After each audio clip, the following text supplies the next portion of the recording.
Hello, happy Tuesday. Welcome to a little talk on walking meditation. And I'm going to talk about why. Why do most meditation traditions have a walking meditation? And how do you do it? And how can it help you? So while I wait for people to join on, I just want to quickly say if you're on Facebook, I can definitely read your comments. I probably won't be able to see your name. And that is fine. I will check comments afterwards. If you're on YouTube, I should be able to see who's commenting. Please say hello. Let me know you're on. Let me know you can hear me, that the audio is working okay. And we'll get started in a moment. So if you are one of the people in my Facebook group, you know me. If you are a YouTube viewer, I'm Barbara Heffernan, and I am a Buddhist. I'm a meditation instructor, and I'm a psychotherapist. And I started my YouTube channel and some other free online offerings to try to help more people around the world. And actually, we do have a pretty international group, both on YouTube and in Facebook, which is awesome. So if you're on YouTube, give me a thumbs up if you like the video and subscribe to my channel if you support the work that I'm doing. And we will get going. Hello to the Yoga Nidra. Someone's asking. Yes. So I went to a weekend this past weekend at Kripalu. It's a primarily yoga education center, retreat center in Lenox, Massachusetts. And I did a Yoga Nidra weekend, which is sleep yoga. So it was very relaxing. I felt like it really kind of like brought me down like 2 levels, really very, very, very grounding. And I really encourage all of you to try weekend retreats for yoga and for meditation. Can be awesome.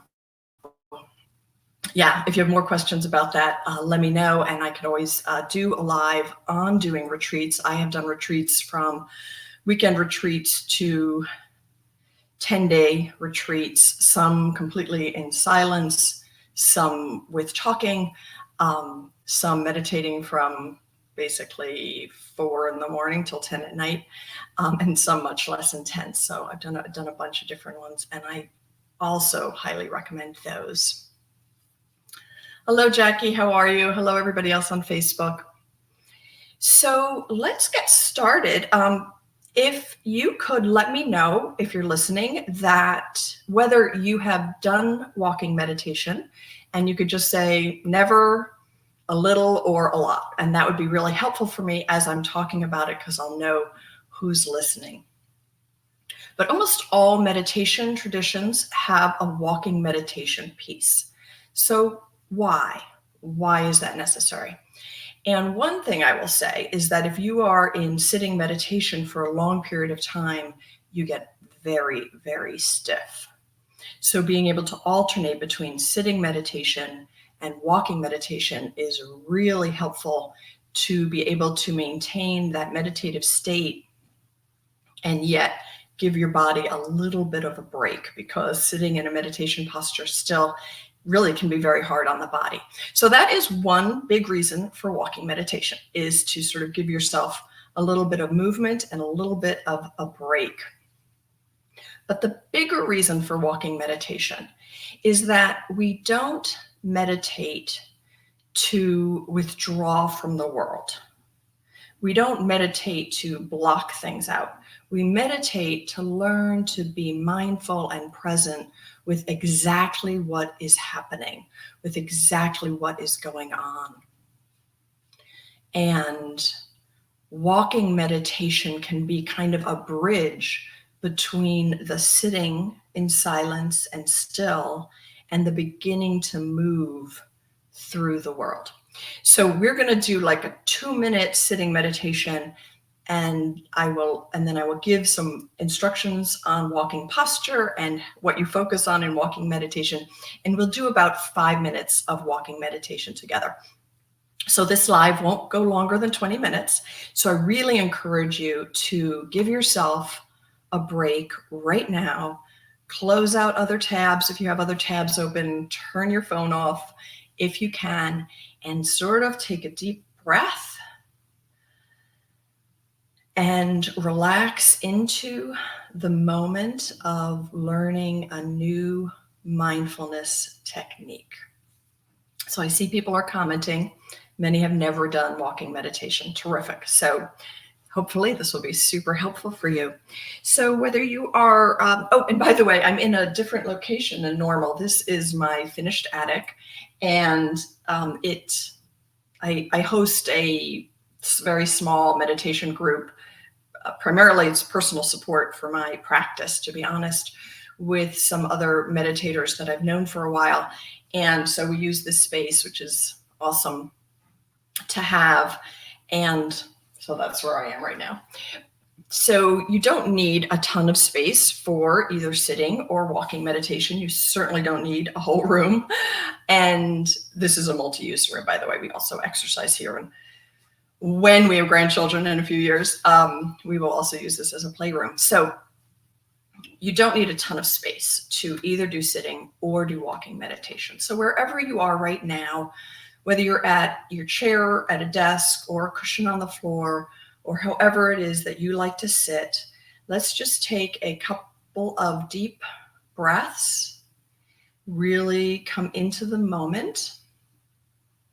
And we're going to sit just for about a minute and a half. And I just would like you, as you're sitting, to be aware of your posture. So having your spine aligned and alert and kind of pull up from your crown chakra all the way up. And just take a moment. You can just sort of place your hands on your thighs. And you can have your gaze be just a couple of feet in front of you.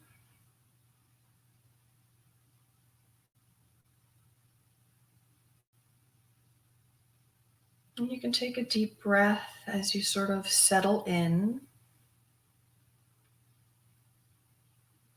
noticing the space around you, noticing the space inside you. Whatever you're feeling right now is okay. If you're feeling impatient and edgy, it's okay. If you're feeling relaxed and interested, that's awesome. So just notice whatever it is that you're feeling for a moment. And then let's just take a minute in silence to focus on our breath. And just as your mind wanders, just gently bring it back to your breath, noticing your body breathing.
And just centering,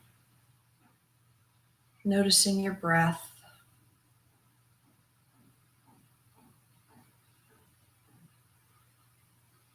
Being okay with whatever is.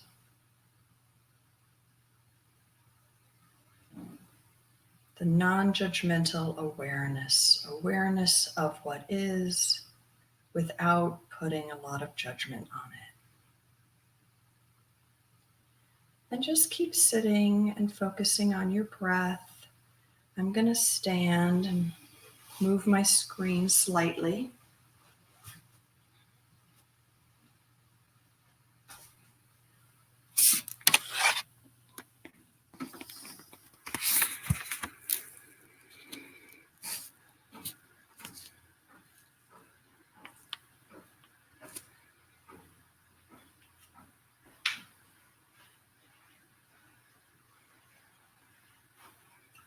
Just moving a little bit over here, and I'm just going to ring the gong, which is generally rung at the beginning and at the end of a meditation sitting.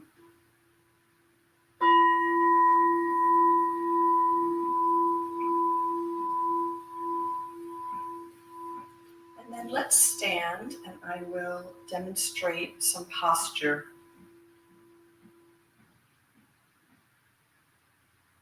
And let me know, because I'm pretty far from the screen right now, just so you'll be able to see me standing. Let me know if you can hear me okay, or if I need to speak louder.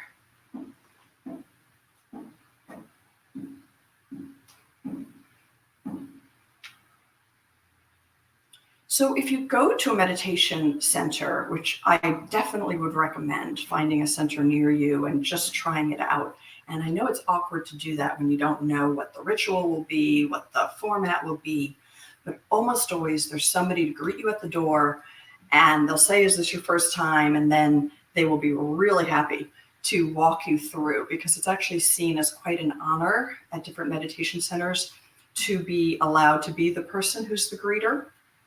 So most of the greeters are very enthusiastic. They really love to have newcomers. And they will show you what the sitting posture is for that tradition and what the walking meditation posture is, because it can vary by different Buddhist traditions, by different mindfulness meditation traditions. And then there's the Hindu and yoga traditions. So all of them can vary a little bit, but the basic format is the same. And normally, I'm just going to come a little bit closer to the screen. It looks like people can hear me. So normally you'll sit. Let's say a sitting could be 20 minutes at a center. Then somebody would ring the gong and they would say walking. And everybody would stand together. And there will be different hand positions. And the Hindu or Sanskrit word for a hand position is a mudra.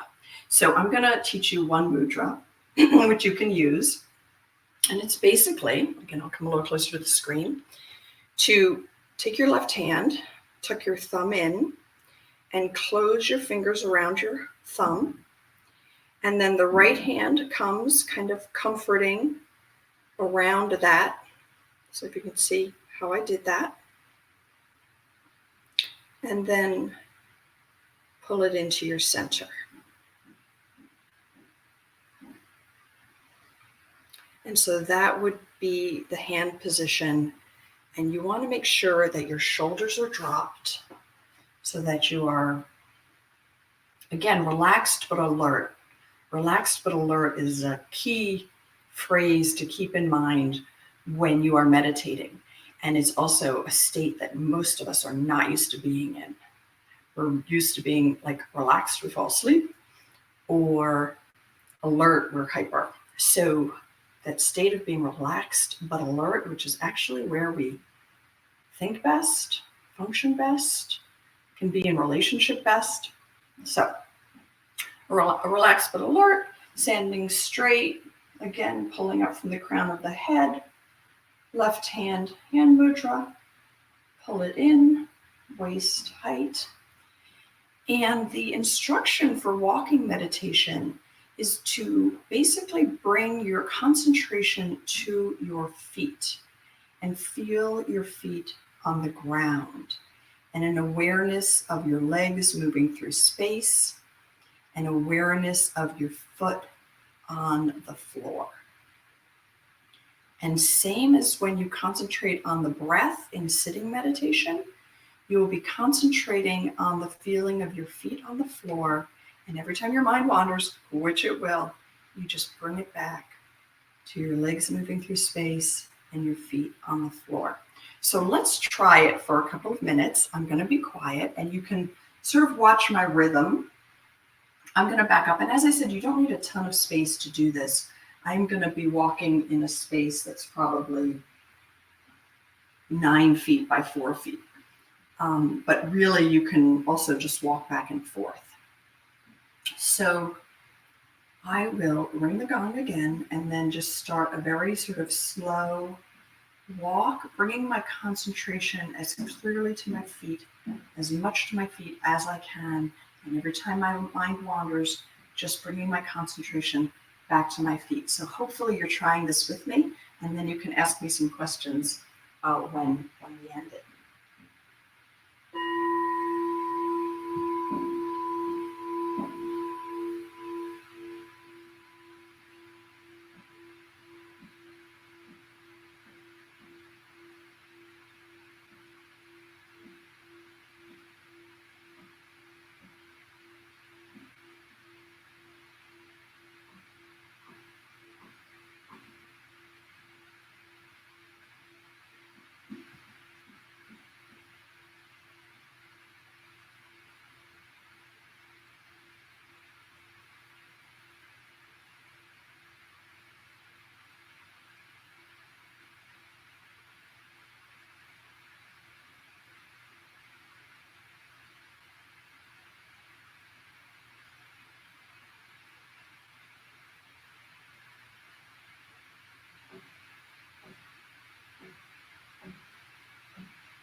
So as you're walking, your gaze is gentle and soft, just a few feet in front of you.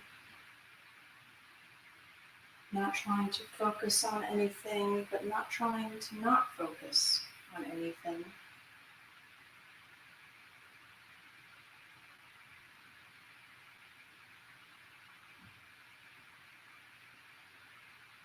Just awareness of your body moving through space.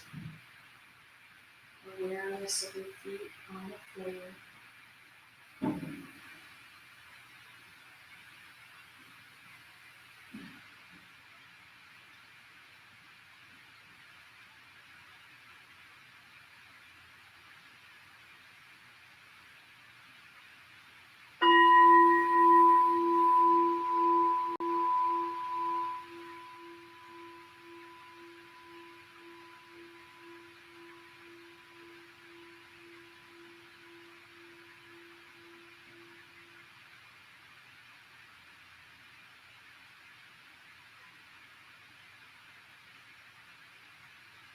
So that is very simple walking meditation.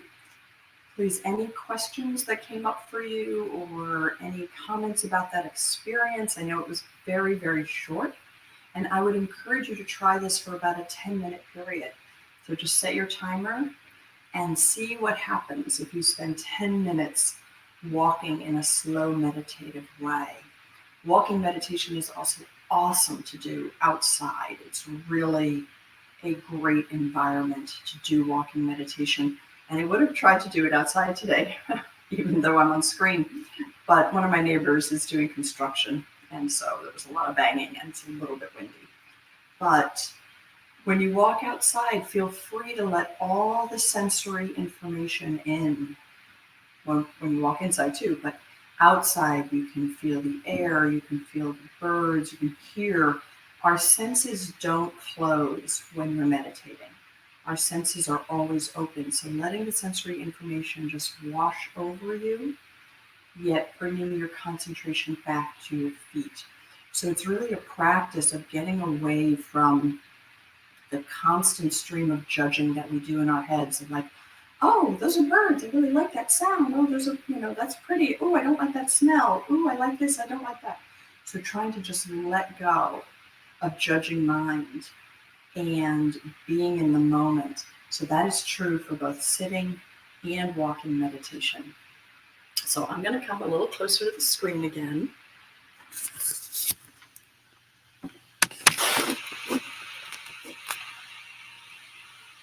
And just see what questions you guys have. So so Jess says she would enjoy this outside. Absolutely. And yes, great comment about using this to calm down, but when you feel too charged up and you can't meditate. 100%. 100%. Honor yourself. So, yes, it's an awesome way to ground, and kind of like when I said that this weekend I did that retreat and it kind of brought me down a few levels. Just 5 minutes of walking meditation can maybe bring you down enough, and then maybe you can do 5 minutes of sitting. So, play with that. Definitely. Great point. One of the retreats that I did, which was probably the most intensive retreat that I ever did, it started when you first arrived. They wanted you to do 1 minute of sitting meditation, 1 minute of walking meditation, a minute of sitting, a minute of walking, a minute of sitting, a minute of walking, and you had a timer. And then I can't remember if it was like that was the first half day, and then in the afternoon it was like 2 minutes of sitting, 2 minutes of walking, and then after a few days you're doing 20 minutes of sitting, 20 minutes of walking. And that's the only center. That was a Thai tradition. It was in Thailand. It's the only center I've ever been to where the amount of walking meditation was equal to sitting. And as I was doing that, I kind of had to laugh at my own judging mind, because there were moments where I would be like, I hate walking meditation. I hate this. I want to just be sitting. And I would like have this whole dialogue about how annoying it was that I had to walk so much. And then 3 hours later, I would be like, oh, I can't stand sitting meditation. I want to be walking. And so my judgment was like kicking in and on opposite ends. So it's sort of funny with meditation. That's really the point of it, is to observe your mind and get to know your mind better. Julia asking, can you make a mental note of hearing, smelling, feeling? Sure. So again, this varies a little bit by tradition. If you find that making that mental note is helpful to then bring you back to the moment, to the breath, or to the feet on the floor, then make the mental note. For me, making those mental notes of like noting thinking, was actually ended up being its own distraction. So I felt for myself that I had to move away from that and move more into just keeping my focus on the feet, on my feet, on the floor, and letting things waft in without having to make a mental note. So, but it's also okay. I think sometimes it's helpful before you sit or before you do sitting meditation or walking meditation to decide, this is how I want to approach it today, so that you're not in the middle of meditation going like, I don't like this, I'm going to change it. Like when I talked about that retreat, like I'm walking and I'm like, I don't like walking anymore, I'm going to sit. And then I don't like sitting anymore, I'm going to walk. Before you start, make a decision. Today, I'm going to try noting, hearing, smelling, seeing, and then returning my attention to whatever the concentration object is, breath if I'm sitting, or feet on the floor if I'm walking. And then another day, say I'm going to sit today and not make a mental note and observe. Yeah. What other questions? Any other questions?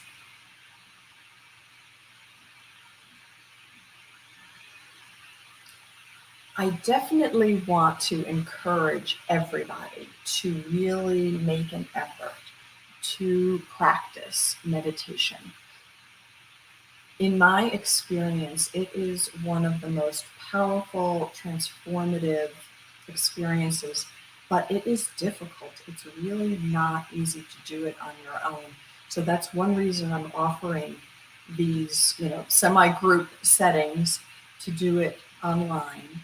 And I also encourage you to find a center, or even if you had a couple of friends who are interested in learning meditation, you could host one night a month, one night a week, and pull up different YouTube videos that you guys can watch together and then practice. Because having a community really helps. Otherwise, like without a community for meditation, you end up being like, all right, I'm sitting in a room by myself in silence, listening to my breath. Why am I doing this? But when you have a group, you really, first of all, the meditations can be deeper, I believe, and you retain your purpose more, definitely. Can meditation help panic and feeling unreal? Absolutely. So I have a free online course. You can find it at awakenjoy.life. And that is for people who have too much anxiety and can't meditate yet. So it's 3 different grounding and meditative techniques that are a little bit easier to access. Because sometimes people with panic, when they sit, might feel the panic escalate and it might be too much to handle. However, if you can sit, even if it brings up anxiety, if you can breathe into it and feel yourself calming as you are sitting, you will have an incredible sense of empowerment, because all of our emotions, all of them, peak and then ebb and flow. And in general, the research has shown that for panic attacks, the panic portion of a panic attack lasts less than 5 minutes. So if you can learn to sit and breathe, diaphragmatic breathing through a feeling of panic, it's wonderful. And if you can't, then do more guided meditations and diaphragmatic breathing, key, and that will help. And then dissociative feelings come up with, well, the feeling of being unreal, I should clarify, is a dissociative feeling. And dissociative feelings come up when your anxiety is so high, it's like off the charts. So we have a fight, flight, and a freeze response. And most of us understand fight or flight, and not all of us understand freeze. But freeze is when the terror is so much that you can't flee and you can't fight. And it ends up getting incorporated in our body in different kinds of dissociative symptoms, one of which is feeling like the world is unreal. So this is not going to be like a quick fix, but over time, I think that meditation can help enormously. I really encourage you to continue. Great questions. Any other questions before we sign off for today?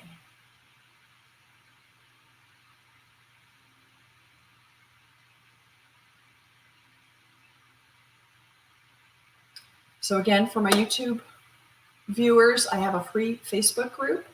It's at facebook/groups/awakenjoy.life. And for everybody, if you want access to some grounding techniques and sort of a little mini course which helps you physiologically relax so that you can get to a place where meditation becomes easier, that is, the website is awakenjoy.life. And you would be able to find there's a little free mini course in there.